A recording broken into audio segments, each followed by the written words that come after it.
చేయబోతున్నారు. శ్రీ గురుభ్యో నమః. హరి ఓం.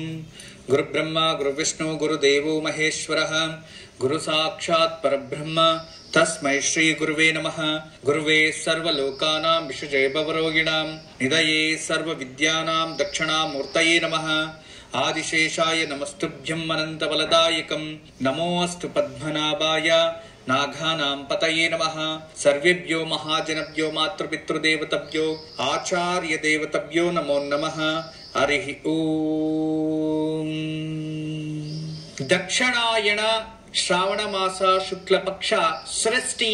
ఈరోజు శనివారం, చాలా విశేషమైన రోజు. శ్రావణ శనివారం రోజు మనమందరూ కూడా వెంకటేశ్వర స్వామిని పూజిస్తాం. ఈరోజు మీరు కూడా వెంకటేశ్వర స్వామి వ్రతాలని, వెంకటేశ్వర స్వామిని విశేషంగా పూజించుంటారు. అయితే ఈరోజు మనము ప్రత్యేకంగా వెంకటేశ్వర నామాన్నే మంత్రబలంగా స్వీకరించాలి. అందువల్ల ఈరోజు ఓం శ్రీ వెంకటేశాయ నమః అనే నామాన్ని జపించి ఆ వెంకటేశ్వర స్వామి ఆశీస్సులని పొందుదాం.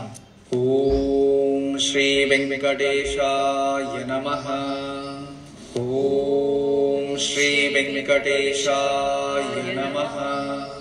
ఓం శ్రీ వెంకటేశాయ నమః. అందరు కూడా ఈరోజు వెంకటేశ్వర స్వామి నామాన్ని జపించండి. ఆ వెంకటేశ్వర స్వామి ఆశీస్సులతో కుటుంబంలో సంతోషం మరియు ఆరోగ్యాన్ని పొందవచ్చు. ఇక ఈరోజు మంచి మాట.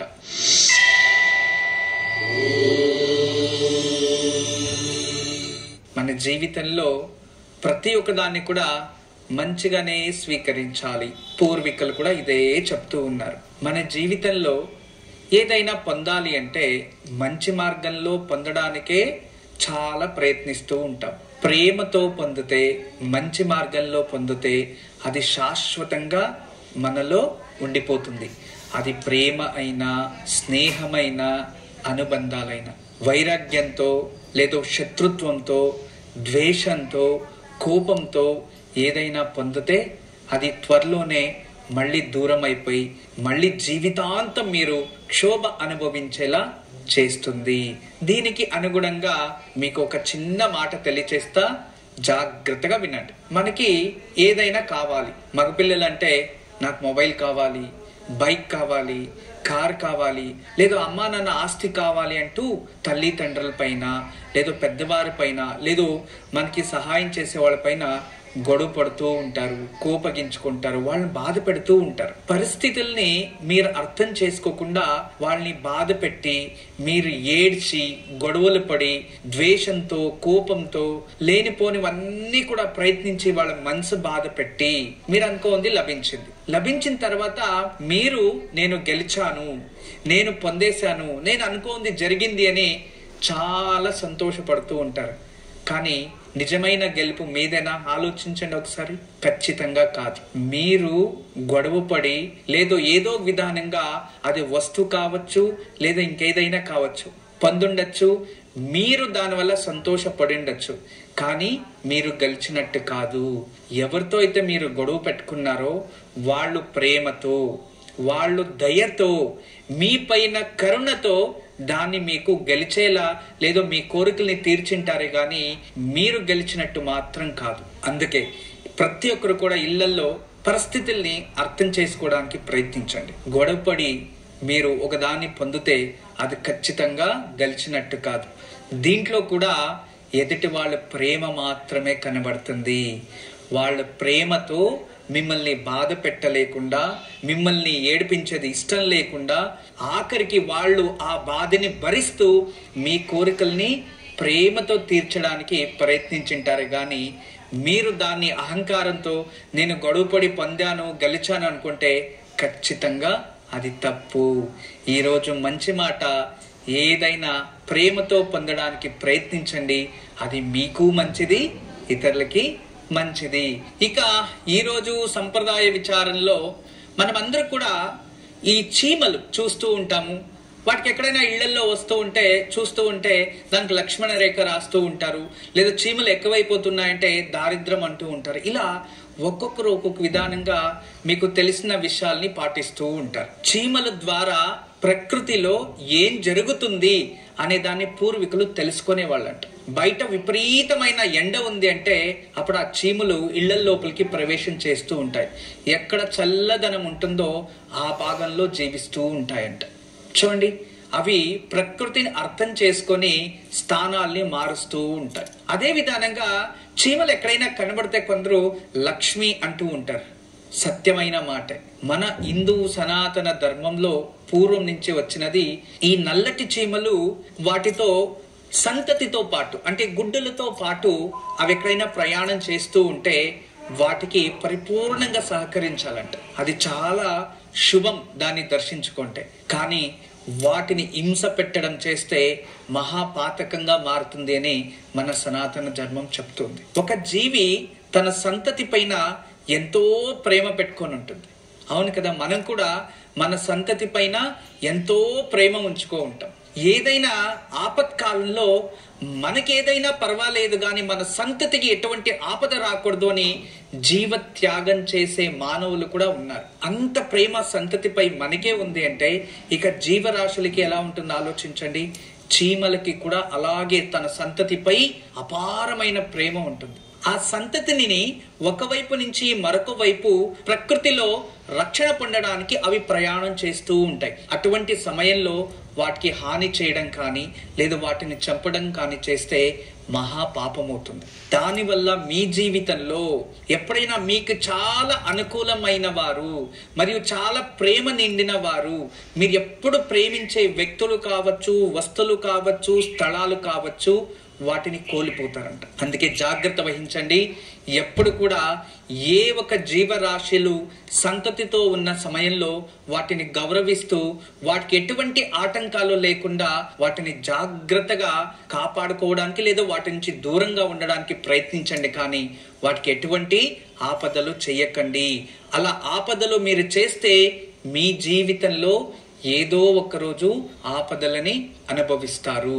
ఇందులో ఎర్రటి చీమలు అవి మనకి హాని చేస్తూ ఉంటాయి, కొరుకుతూ ఉంటాయి. అటువంటి కావాల్సింటే ఒక రక్షణగా మీరు ఏదైనా లక్ష్మణ రేఖ రాసుకోండి, లేదో పసుపు రాసేయండి, లేదో ఉప్పు వేసేయండి. వాటి నుంచి దూరంగా ఉండండి. వేరే ఇంకేదైనా పెద్ద చీమలు వచ్చాయనుకోండి, వాటిని కూడా వాటి రక్షణ కోసమే అవి మనములు కుడతాయి, కానీ అవంతకవే వచ్చి కుట్టవు. ఎర్రటి చీమలు అవి రాక్షస గుణంతో కూడినవి, నల్లటి చీమలు దైవ గుణంతో కూడినవి అని తెలియచేస్తుంది శాస్త్రం.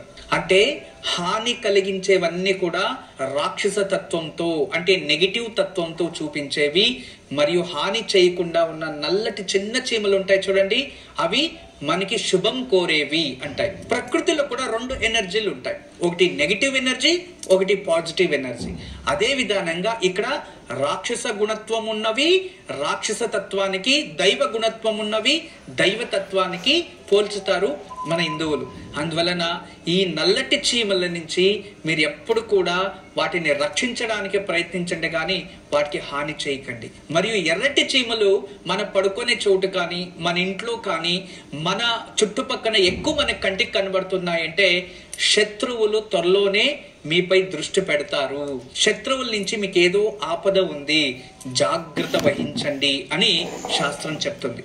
అందువలన చీమలని గౌరవించాలి. అయితే మనము కూడా వాటిని పరిస్థితుల్లో అప్పుడప్పుడు ఏదైనా ప్రకృతి వికోపాలు కానీ ఇటువంటివి ఏదైనా జరుగుతూ ఉంటే మనం కూడా వాటిని చూసి ఎన్నో విషయాలు తెలుసుకుంటూ ఉంటాం. ఏదైనా మనకు ముందుగానే గోచరిస్తూ ఉంటుంది. వర్షము రాకముందు మబ్బులు ఎలా మనకి కనబడతాయో అదే విధానంగా మన జీవితంలో ఏదైనా నెగిటివ్ జరుగుతుంది అంటే ముందుగా ఇటువంటి సన్నివేశాలు మన ముందు కనబడుతూ ఉంటాయి. నేచర్ మనకి చూపిస్తూ ఉంటుంది. కానీ మనలో ఉన్న పట్టుదలనో లేదో మనలో ఉన్న ధైర్యమో లేదో మనలో ఉన్న అహంకారంతోనో లేదో ఏదో ఒక విధానంగా వాటిని గమనించము, వాటిని పట్టించుకోము. కానీ ప్రకృతి మనకి ఏదో ఒక శకునం రూపంగా ప్రతి ఒక్క దాన్ని ప్రదర్శిస్తూ ఉంటుంది. ఆ ప్రదర్శననే శకున శాస్త్రము అని కూడా పూర్వీకులు మనకి తెలియచేశారు. ధార్మిక విధి విధానాలకి నమ్మకం అనేది అతి ముఖ్యమైనది. ఈ వర్షాకాలంలో మన ఇళ్లలో చుట్టుపక్కన ఎక్కువ శాతం ఈ నల్లటి చీమలు కూడా కనబడుతూ ఉంటాయి. అవి సంతతి కోసం ఎక్కడైనా తలదాచుకోవడానికి ప్రయత్నిస్తూ ఉంటాయి. దయచేసి వాటికి ఇబ్బంది కలగకుండా చూసుకోవడం చాలా మంచిది అని మన ఓంకార కార్యక్రమం ఈరోజు మీకు తెలియచేస్తుంది. ఇక ఈరోజు విశేషమైన రోజు శనివారం కదా. అయితే మనం ఎప్పుడైనా కూడా శనివారం రోజు మనకేదో తెలియని బాధలు, ఏదో తెలియని కష్టాల్లో ఉన్నాం, ఎంత ప్రయత్నించినా ఆ కష్టంలో నుంచి బయటికి రాలేకపోతున్నామంటే శనివారం రోజు రావి చెట్టుకి ప్రదక్షిణ చేయడం అలవాటు చేసుకోండి. రావి చెట్టు అనేది కల్పవృక్షం. మన పూర్వీకులు కొన్ని వృక్షాలని కల్పవృక్షాలుగా మార్చారు. ఎందుకు కల్పవృక్షాలుగా మార్చారు? రోజు కూడా తులసి చెట్టు ముందే కూర్చొని ఎందుకు పూజ చేయమన్నారు చెప్పండి? ఆ కల్పవృక్షాలు అంటే అందులో ఆక్సిజన్ ఎక్కువ రిలీజ్ చేస్తుంది. ఏ వృక్షం ఆక్సిజన్ ఎక్కువ రిలీజ్ చేస్తూ ఉంటుందో ఆ వృక్షము ఈ ఒక నేచర్ అంటే పంచభూతాల్లో సోర్స్ ని కనెక్ట్ చేసుకుంటుంది. అందుకే పంచభూతాలని, ప్రకృతిని దేవతలుగా చూస్తాము, దైవగణాలుగా చూస్తాం. ఆ పరిపూర్ణమైన దైవగణాలు అనేవి ఆ వృక్షంలో వాసస్థానంగా ఉంటాయి. కల్పవృక్షంలో దేవతలు వాసిస్తారు. మనం ఎప్పుడే కానీ అటువంటి కల్పవృక్షాలకి పూజించడం వల్ల మన కోరికలు వాటికి తెలియచేసినప్పుడు ఆ ఒక కోరికలని ఆ వృక్షం స్వీకరించి అది ఈ పంచభూతాల్లో ప్రకృతిలోకి వదిలేస్తుంది. అప్పుడు ఆ ప్రకృతి మన కోరికల్ని తీర్చడానికి ప్రకృతి మనకి సహకరిస్తుంది. అందుకే కల్పవృక్షాలకి పూజించాలి, గౌరవించాలి. ప్రతిరోజు ఎవరైతే తులసి చెట్టు ముందు కూర్చొని పూజించడం అలవాటు పడతారో వాళ్ళ అన్ని కోరికలు ఈజీగా నెరవేరుతూ ఉంటాయి. అందుకే పూర్వం నుంచి ఇంటి ముందు తులసి చెట్టు ఉండాలి అని మన పూర్వీకులు తెలియచేశారు. అయితే శనివారం రోజు మీరు రావి చెట్టుకి ప్రదక్షిణ చేయడం వల్ల మీ అదృష్టము మరింత పెరుగుతుంది. గురుజీ, ఈ రోజు కాలర్ తో మాట్లాడే ముందు కార్యక్రమంలో విరామం తీసుకుందాం. ఓంకారం కో presented by CMR shopping mall Andhra Pradesh and తెలంగాణతో మాట్లాడదాం. హలో, నమస్కారం అండి ప్రియ గారు. నమస్కారం అండి జ్యోతి గారు. సిరియాళ సృష్టి సందర్భంగా వీటిని తెలుసుకొని ఎవరైతే బ్రాహ్మణులకి కానీ ఇతరులకి కానీ స్వయం పాక దానాన్ని అందిస్తే మీ సంతతికి పూర్ణ ఆయుష్ పెరుగుతుంది. అద్భుతమైన వ్రతం ఇది, తప్పకుండా అందరూ ఆచరించండి. గురుజీకి రేపు ఎటువంటి పూజను ఆచరించాలి?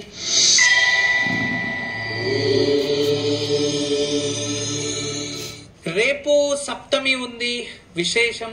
ఆదివారం రోజు సప్తమి వస్తే సూర్య సప్తమి అంటారు. అలా రేపు ఉదయాన్నే తెల్ల జిల్లేడు ఆకుపై గోధుమ పిండితో 2 ప్రమిదలు చేసి నెయ్యి పోసి వెలిగించి సూర్యుడికి వాటితో ఆరతి తీసి అక్కడ పెట్టి సూర్యాష్టకం కానీ ఆదిత్య హృదయం కానీ చదువుకుంటే మీకు ఆరోగ్యం ప్రాప్తిస్తుంది మరియు పితృదోషం నివారణ జరుగుతుంది. అద్భుతమైన పూజా విధానం. రేపు ఉదయాన్నే శ్రావణ సప్తమి ఆచరించండి. గురుజీకి రోజు యోగక్షేమం తెలియజేసే ముందు కార్యక్రమంలో మరో విరామం తీసుకుందాం. ఓంకారం కో ప్రెజెంటెడ్ బై సిఎంఆర్.